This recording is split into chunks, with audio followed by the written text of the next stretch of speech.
Welcome class 10 students. Welcome to my channel Academia Mentor. Here is a new lesson, the poem Amanda. While going through the poem, I will try to give you paraphrasing of the poem, meanings of the difficult words, poetic devices, background of the poem, and also about the poet. Okay. So while going through the poem, you need to note down the important aspects of the poem, the important questions which I will give you. Okay. So let's begin the poem. Amanda. What is the basic concept of the poem Amanda?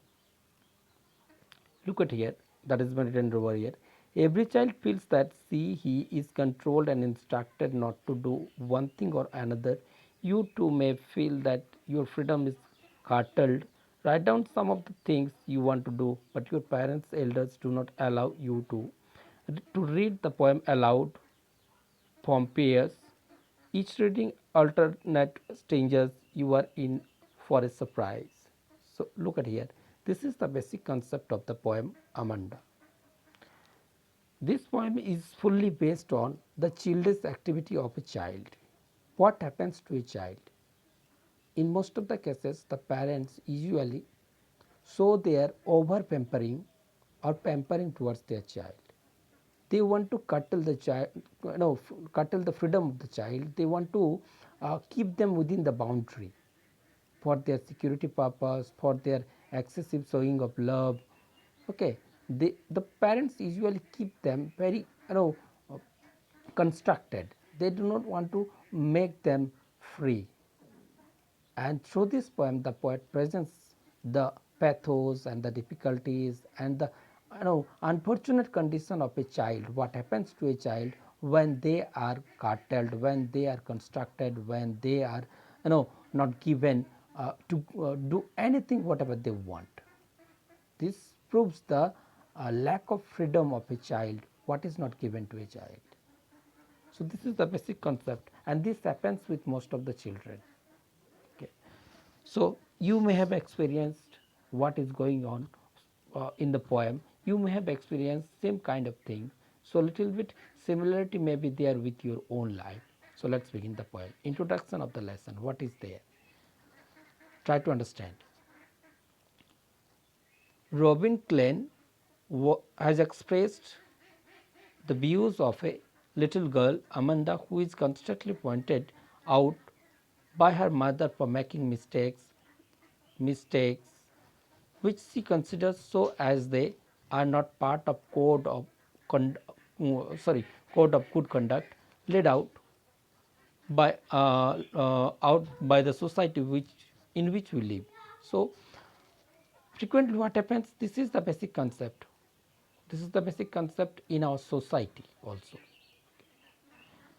If children try to do anything, any kind of activity, either it is positive or it is negative or any kind of activity, the parents or the so called guardians, parents, they usually show their own power towards the child. They do not allow them to do anything. If they try to create any new thing, they do not allow them to do.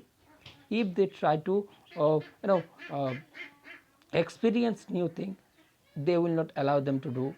If they are doing anything by their own, they will not be allowed to do anything. At the same time, if something has been done, lot of people will be there to find out the mistake of all these children. This is the basic concept of the poem, what you will understand while going through the poem.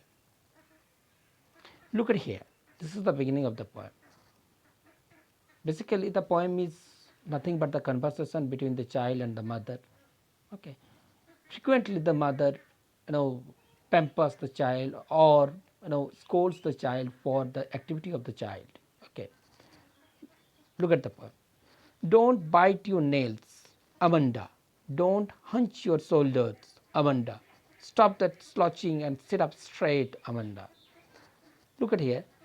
This is the speech of, or this is the conversation started by whom?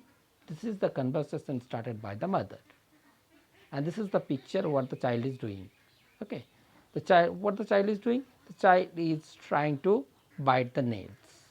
And this is the normal activity what the children do. And what is there?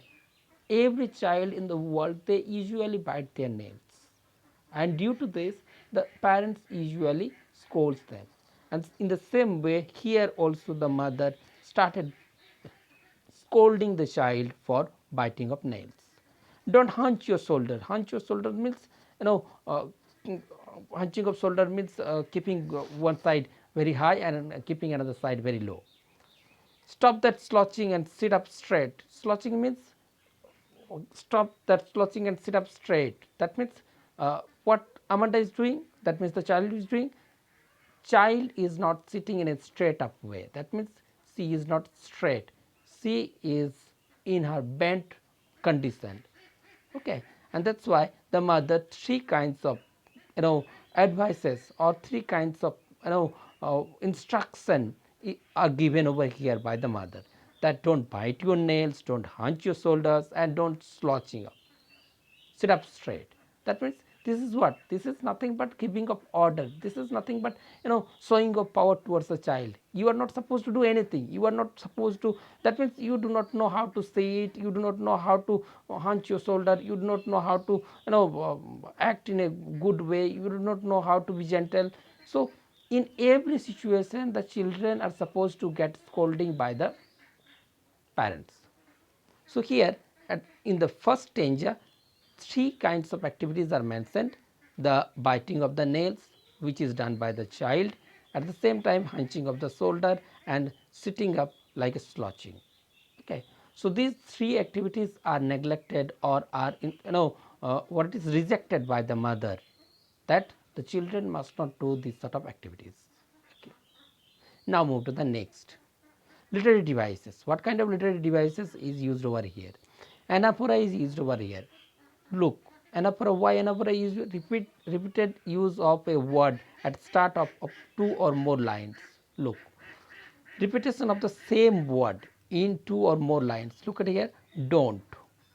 These two words are used in two lines in the same way. At the beginning two lines, don't. This word is being used in these both two lines, and that's why it is known as anaphora. Okay. So anaphora is being used over here. Now assonance, use of vowel sound O. Look at here. Assonance is what there. Don't hunch your shoulder. Look at here. Use of vowel sound. Don't hunch your shoulder.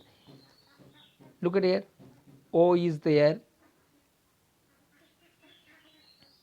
O is there. U is there.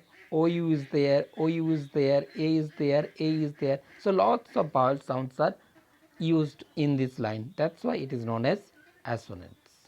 Okay. Now move to the next. Rhyming scheme. As far as rhyming scheme is concerned, A, B, B, C, C, C. This is the rhyming scheme is given over here. But it's not possible because only 4 lines are given over here. Okay. So rhyming scheme is not possible. After going through the whole poem, we can understand the rhyming scheme. Okay. So better to leave. Okay. Now move to the next thing. Next thing. There is a languid emerald sea where the sole inhabitant is me, a mermaid drifting blissfully. Look at the picture. What the picture it is? It is the picture of a mermaid. Okay. And why the child Amanda wants to be a mermaid, and why she wants to be a soul, that means alone, a person with loneliness. Why she wants to be a person with loneliness? There is a languid emerald sea where the sole inhabitant is me, a mermaid drifting blissfully. So look at here. She wants to be alone because frequently she has to tolerate the torture of her mother, instruction of her mother, and that's why she wants to be alone in the deep sea, exactly like a mermaid in a lone place. Okay. And this is better life for her, what she thinks. Now move to the next. Did you finish your homework, Amanda? Did you tidy your room, Amanda? I thought I told you to clean your shoes, Amanda. Look, what kind of instruction 1 second the mother started giving. In the next stanza, So first stanza, what is there? The instruction of the mother. Next stanza, in the next stanza, what is there? That means in the second stanza, what is there? The wish of the child. And in the third stanza, once again, we are going to get what? The instruction of the mother. What it is? Did you finish your homework, Amanda? Did you tidy your room, Amanda? I thought I told you to clean your shoes. So these three works the mother has told you to do. Look at it. Look at the picture. You can understand. The child started washing the clothes. Okay, so all these works are given by the mother. What it is? To finish the homework, to clean the room, and to clean the shoes. So already the mother has instructed to do all these activities. And once again, she asks the child whether the child has done all these activities or not.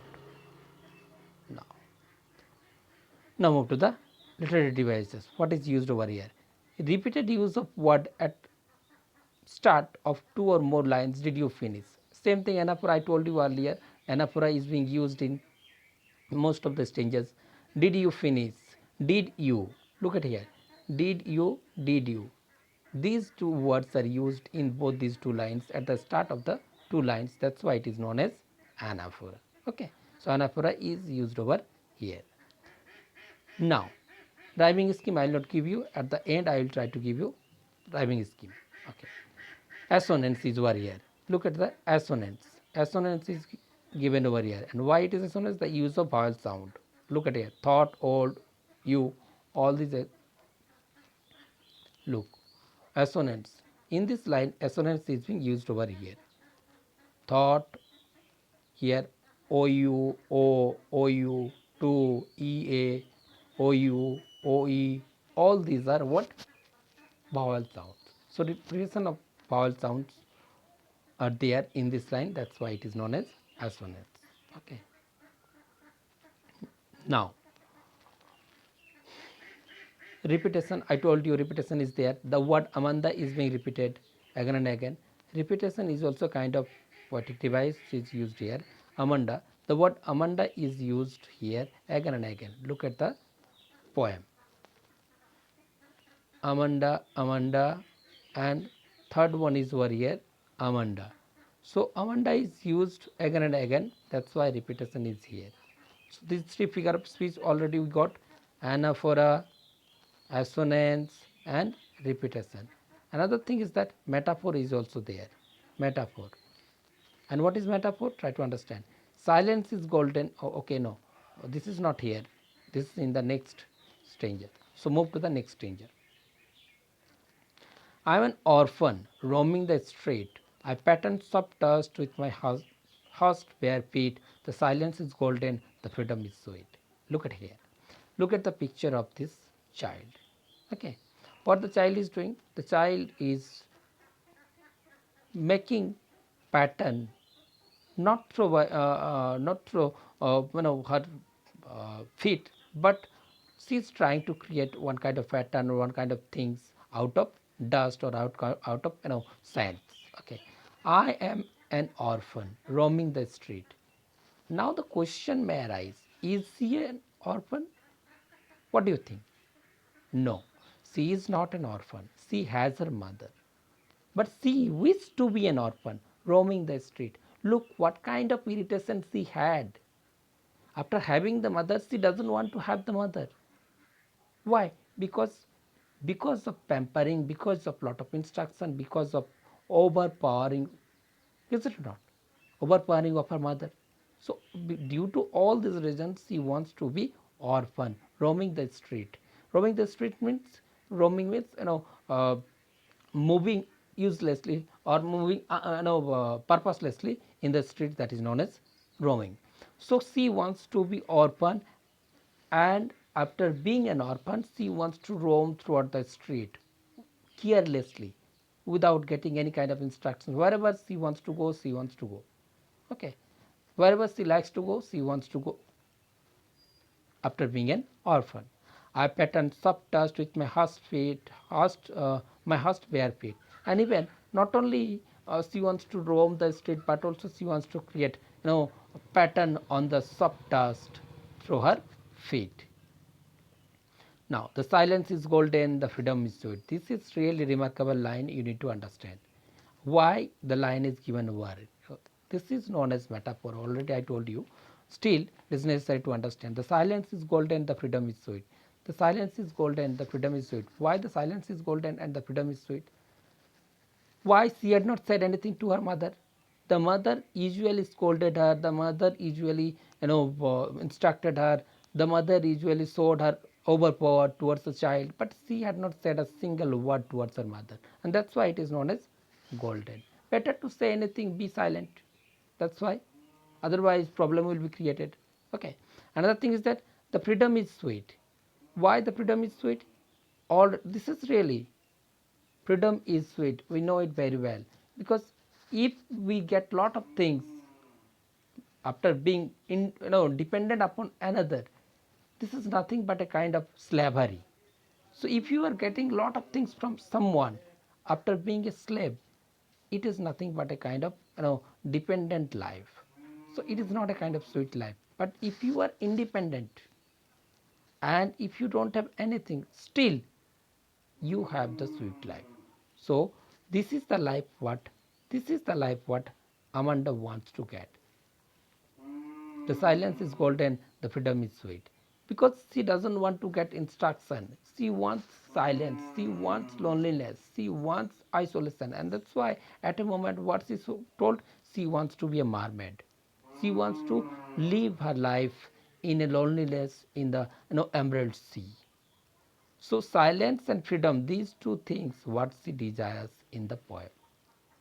Okay. Now move to the next stranger. Don't eat that chocolate, Amanda. Remember your acne, Amanda. Will you please look at me when I'm speaking to you, Amanda? Look at here.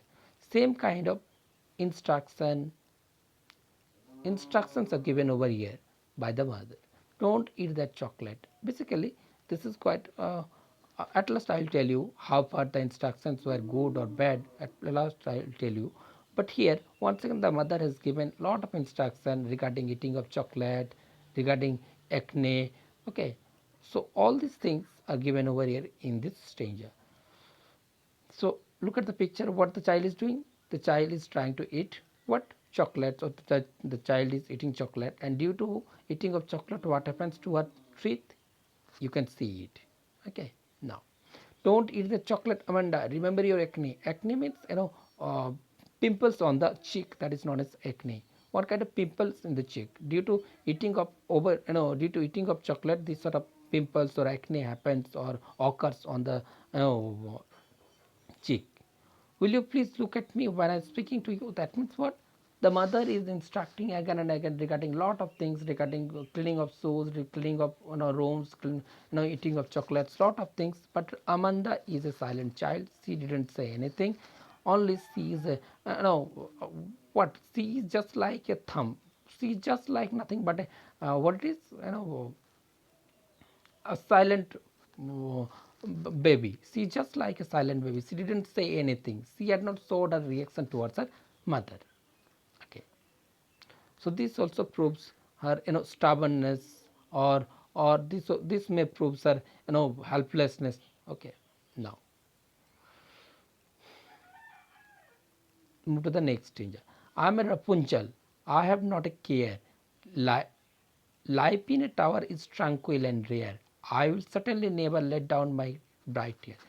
Try to understand at first what she wants to be. At first, she wants to be a mermaid, and in the next here, Rapunzel.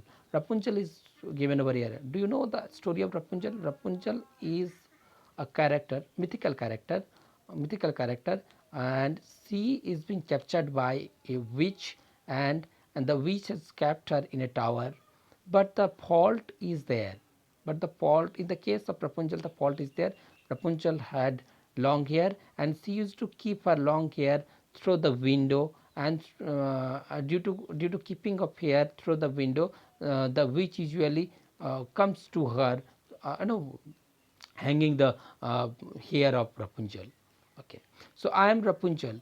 So the witch has kept her in a lone place in the tower.